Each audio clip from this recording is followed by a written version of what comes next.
দেখো আমি কাকে নিয়ে এসেছি। বাবা এটা কে? টুপুর, এই দেখো আমি তোমাদের নতুন মা নিয়ে এসেছি। তুমি চিন্তা করো না, টুপুর আস্তে আস্তে তোমাকে মা বলে মেনে নেবে।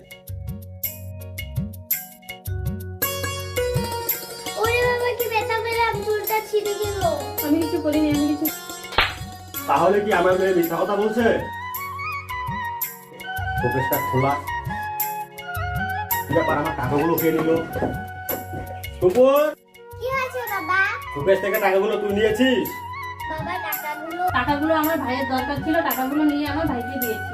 আমি দিন রাত এক করে এত পরিশ্রম করছি, আর টাকাগুলো তুই তোর ভাইকে দিয়েছিস? বাবা তুমি থামো। বাবা টাকাগুলো মা চুরি করেনি, আমি চুরি করেছি। টাকা তুই চুরি করেছিস, কিন্তু কেন? বাবা আমি টাকা চুরি করেছি মাকে মার খাওয়ানোর জন্য। মা আমাকে ক্ষমা করে দাও। কোনো ব্যাপার না, শোনা আয় আমার বুকে আয়। সৎ মায়ের বুকেও ভালো মায়ের মন থাকে। আমার সাথে একমত হলে আপনারা কমেন্টে মা লিখে অবশ্যই জানাবেন।